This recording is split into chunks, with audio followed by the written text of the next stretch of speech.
Hi everybody. अगर आप New Zealand में बिजनेस स्टडीज करने का प्लान बना रहे हैं तो आपने एमबीए और मास्टर ऑफ मैनेजमेंट के बारे में जरूर सुना होगा, लेकिन बहुत सारे स्टूडेंट कंफ्यूज हो जाते हैं कि दोनों में डिफरेंस क्या है और उनके लिए कौन सा कोर्स बेटर रहेगा। आज के इस वीडियो में हम एमबीए और मास्टर्स ऑफ मैनेजमेंट को पॉइंट टू पॉइंट कंपेयर करेंगे और समझेंगे कि ये दोनों डिग्री करियर्स के लिए डिफरेंट स्टेजेस के लिए क्यों डिजाइन किए गए। तो चलिए शुरू करते हैं। सबसे पहले समझते हैं एमबीए क्या है।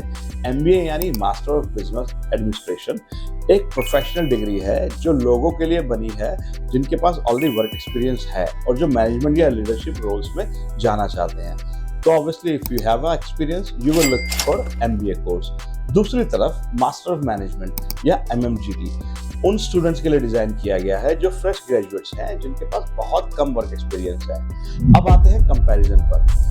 एमबीए एक्सपीरियंस प्रोफेशनल के लिए होता है। Most New Zealand universities colleges MBA के लिए मिनिमम 3 साल का वर्क एक्सपीरियंस प्रेफर करते हैं। On the other hand master of management fresh graduates के लिए परफेक्ट है।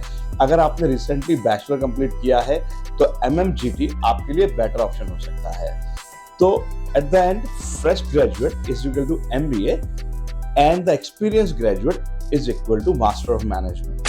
Let's talk about point number 2, program focus. MBA का फोकस लीडरशिप, स्ट्रैटेजी और बिजनेस डिसीजन मेकिंग पर होता है। यहाँ आप सीखते हैं कि टीम्स को कैसे लीड करना है, ऑर्गेनाइज करना है, बिजनेस प्रॉब्लम्स को कैसे सॉल्व करना है और ऑर्गेनाइजेशन को कैसे ग्रो करना है।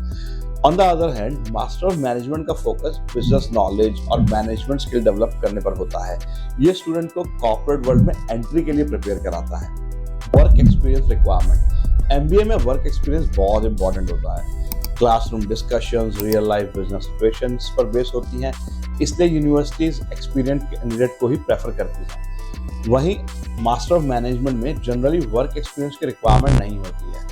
फ्रेश ग्रेजुएट्स डायरेक्टली अप्लाई कर सकते हैं in master of management. Now let's move two point number 4, learning environment, the very important thing. MBA classroom में मैनेजर्स, टीम लीडर, एंटरप्रेन्योर्स और प्रोफेशनल होते हैं।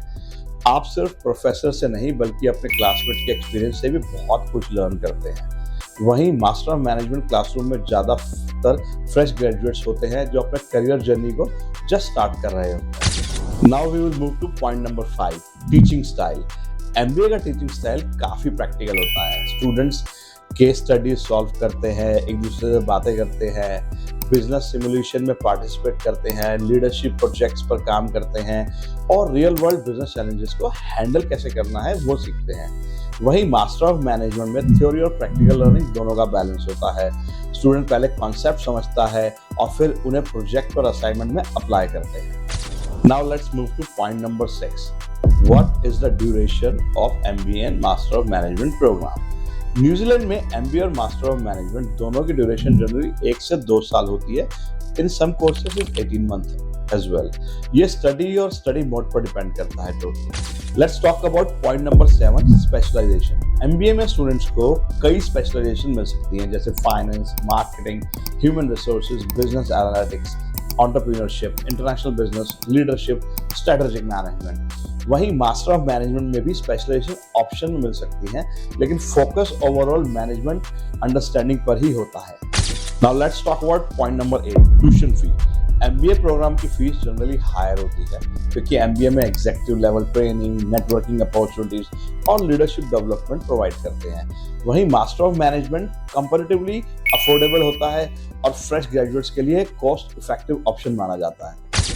Now the next point is about career opportunities. MBA complete करने के बाद student को role मिल जाते हैं जैसे बिजनेस मैनेजर का रोल, ऑपरेशन मैनेजर का रोल, प्रोजेक्ट मैनेजर का रोल, मैनेजमेंट कंसल्टेंट का रोल, बिजनेस डेवलपमेंट मैनेजर का रोल, सीनियर लीडरशिप पोजीशंस मिल सकती हैं। उसके इन सब के लिए आप अप्लाई कर सकते हैं। वहीं on other hand master of management graduates generally roles उनको मिलते हैं business analyst, management trainee, marketing executive, HR executive, operation coordinator, assistant manager, क्योंकि ये सारे बिगिनर रोल्स हैं। तो अपने करियर जर्नी यहाँ से वो स्टार्ट कर सकते हैं। Now let's move to the last point, salary potential. Very important because everybody who is going to study there, they will ask for a salary, what kind of salary they will get. Okay, so MBA graduates की salary potentially usually higher होती है। Reason ये है उनके पास पहले से work experience होता है और एमबीए उनकी लीडरशिप स्किल्स को और स्ट्रॉन्ग बना देता है। वहीं मास्टर ऑफ मैनेजमेंट ग्रेजुएट्स की स्टार्टिंग सैलरी कंपैरेटिवली लोअर हो सकती है क्योंकि ये बिगिनर स्टेज का रोल है जो उन्हें मिलता है, लेकिन एक्सपीरियंस के साथ उनकी ग्रोथ और अर्निंग पोटेंशियल भी काफ़ी अच्छी हो जाती है टाइम बाय टाइम।